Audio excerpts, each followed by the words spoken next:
All right, here we are. Fission power systems for proposed Martian habitats. So, all right. Here we go. Okay, so let's say we have a hypothetical scenario here. You and 2 people are going to be sent to the Martian surface for 30 days. How are you going to power all the systems that keep you alive? Well, we've got some options. There's 4 that have been proposed. Obviously, there are no fossil fuels on Mars. I feel like I don't need to say this, but I'm saying it anyway.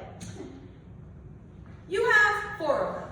Now, with an atmosphere 40% that of Earth, I don't think wind is useful. So let's just take that one out, okay? Now, what about biophotovoltaics right here? Why didn't it show the image? Whoa, yo.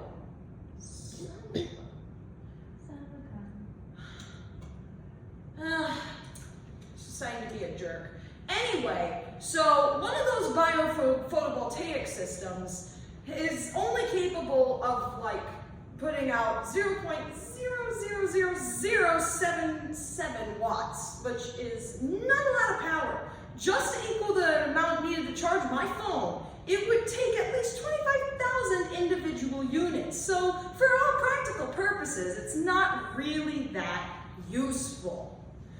And also, generation insufficiency aside, a bigger problem remains. The mission classification that this kind of structure would most likely have would be a restricted level 5 under Coast Guard policy. So the biosafety regulations are pretty strict. Considering you're planning on placing these biophotovoltaic cells outside, you don't want any of those to break, otherwise you're gonna be in a lot of trouble. So that would rule out this as well, in my opinion. Now we've used there are two previous sources of power that have been used on the Martian surface. We have solar power and radioactive materials. Now, the thing with solar power, it is reliable and is surely capable of capable of carrying out mission objectives, right? However, there's a problem. You're limited as to where you can go if you decide to use solar panels. So with dust storms covering the entirety of the planet's surface at certain times of the year, the higher up you go in latitude, the more the flux in power begins to drop. So if you wanted to say, and this becomes a problem for locations purposes. So, if you were to go with solar power alone, you would be limited to pretty much anywhere between this region here and this region here, anywhere close to the equator. So, if you wanted to do some like core sampling of the polar regions, for example, and you had a very good reason to do so, you wouldn't be able to go up there because not only would you not have the power required, but you would also have to worry about the heat necessary to keep your components from freezing. So, in that regard, your only option at this point, if you want to go any farther than that, would be nuclear. However, we've sent nuclear to Mars before. Now, what do we mean when I'm talking, and it was a passive system. When I say passive system, we're not actively moderating a fission reaction. We're just letting the plutonium isotope in the nuclear battery decay. This is what one of those batteries looks like. I happen to have a 3D model on me right here. So you stack 2 of these together. Each one of these alone can have up to 4.8 kilograms of plutonium-238, and it decays. Oh gosh, I am so sorry. I sound so nervous. Oh boy. Okay, anyway. So there's that. Oh my God, I should have rehearsed this. You're doing good. Yeah. You're enjoying it. Yeah. Anyway. You're fine. So you're saying how many kilograms? About 4.8 kilograms of plutonium. Okay. About 4.8. So, yeah. Anyway, here's a bit better of a video on how those kinds of systems work. for those of you who are not physicists in the room. If it'll show, what's the audio? One end while exposing the other end to cold. A small electrical voltage was created across the materials. It turns out that electrons in the materials flow from the heat source, or the hot side, to the colder side. We now call this process of producing electricity the Seebeck effect. Today we use the term thermocouple to describe the hundreds of small pairs of junctions made from different conducting materials that take advantage of this property. We now know that the greater the difference in temperature between the hot side and cold side, the greater amount of power that can be generated. In the RTGs built by the U.S. Department of Energy and used by NASA, the hot side is provided by the heat energy emitted from the natural radioactive decay of plutonium dioxide. The hot side of the thermocouples can be more than 1,000 degrees Fahrenheit, or 500 degrees Celsius. The cold side faces out into space or into the atmosphere of a planet or moon, where the temperature can be well below zero. In addition, since no moving parts are involved, the thermoelectric effect is extremely reliable. So then you also have, this is another model that they've been working on until the development of a fission reactor that we're going to be talking about a little later. So the radioactive decay generates heat which powers a piston on the inside of the Stirling radioisotope generator. God, I cannot English today. Sheesh. Anyway, but in this model, there are significantly less heat sources needed. The original MMRTG, like the ones used on the Mars rovers at current, they use about like 8. This one only requires 2. However, there is still a problem with this, because as we'll see, you would require a lot of plutonium to power a human habitat. So there's a good reason why we are considering fission. Anyway. So, let's start by looking at, let's say you had a habitat about the size of Mir, a space station launched in 1985. So, the max wattage of its solar array is about 35 kilowatts. One MMRTG can produce about 0.10 kilowatts. So, in order to do that, you would have to have at least 318 MMRTG units. And if you have 8 heat sources in one of those, you would have to have 2,545 heat sources, and that would equal about 12,218 grams of plutonium-238 oxide. And for reference, here's where the problem comes in. Our current production rate for that particular isotope of plutonium is about 1.5 kilograms a year. And you can see where this ends up as a problem, because at that rate, it would take you 7,180 years just to produce enough plutonium to equal that kind of power output.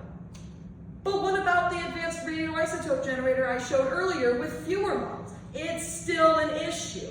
You'd still need at least 329 of them, and you'd still need at least 397 kilograms of plutonium oxide just to power it. And just to power that, and it would still take you 234 years, even with the reduced plutonium. Now what about the ISS? Same problem goes. It even gets larger. It would take you almost 20,000 years at the rate we're going. So, as you can see, this passive system is not sufficient if we want to use a nuclear system for a Martian habitat. So, yeah, because at that current rate, it would take you 633 years. Does that sound like a feasible timeline to any of you? Nope. No. I thought so. Let's talk about the Crusher reactor. Oh, wait, whoa. Wrong one. Hang on just a sec. There we go. That's more like it. It uses the same kind of Stirling pump technology that we saw on the previous reactor. However, this one actively involves the moderation of, like, it's an actual fission reactor. So there are actual absorber rods, as you can see right here. There are about 1, 2, 3, 4, 5, 6. There's 8 of them. I'm sorry, I really needed to brush up on the schematics more, but yeah. And just with one of these alone, unlike the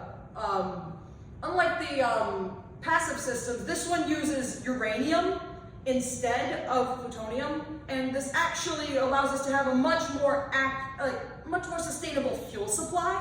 So you'll see why this is helpful. Just with the prototype alone, it can generate up to 10 kilowatts of energy. So you would only need 4 of these to power a habitat about the size of Mir. However, and if you were to scale it up, currently, the power goals that NASA has set out has it at around 40 kilowatts of power. You would only need 1 of those to equal the power output for Mir. So, and you would need far less fuel to do it. Not to mention, for the ISS, you would need at least like 10 of them, but even then, if you scaled it up, you'd only need like 4 of them to equal the power output for the ISS. So, 3 or 4, that is, give or take. Sorry if this is really repeating. Anyway, so, with that said, so now let's talk about like a current habitat that's being proposed right now, HERA, the Human Exploration Research Analog. It's about 38.3% the size of the ISS, so we're looking at about 36.3 kilowatts of energy. So that's the amount of power we're going to have to output in order to survive. Hooray! So, we have a whole bunch of uranium-235, which is the isotope that this reactor uses, especially when it comes to depleted uranium. However, even though that only contains about 0.3% uranium-235 of the 75,000 metric tons in the Department of Energy stockpile, that's about 225,000 metric tons, which that's enough to power about 204,000 of these at NASA's current objectives. So, this sounds like a great idea for a source of fuel, right? However, we don't recycle our uranium for the purpose of power. We do use it for anti-tank armaments. However, why don't it's misguided concerns about the proliferation of nuclear weapons happens to be the cause. So, but let's talk about why this isn't exactly helpful for our case. You would need a much different kind of reactor to produce the kind of isotopes of plutonium used in a nuclear bomb. So, and as you put, the more of the uranium fuel rods stay in the reactor, the higher amount of plutonium-240 contaminant comes along with it, making it even harder to use in any kind of explosive.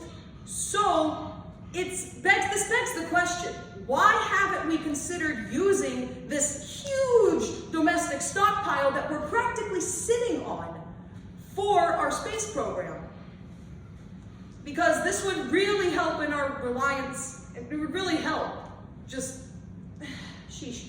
I cannot English today. I am sorry if I'm going around in circles.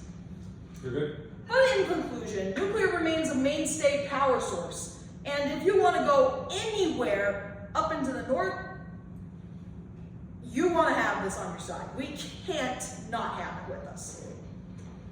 Questions?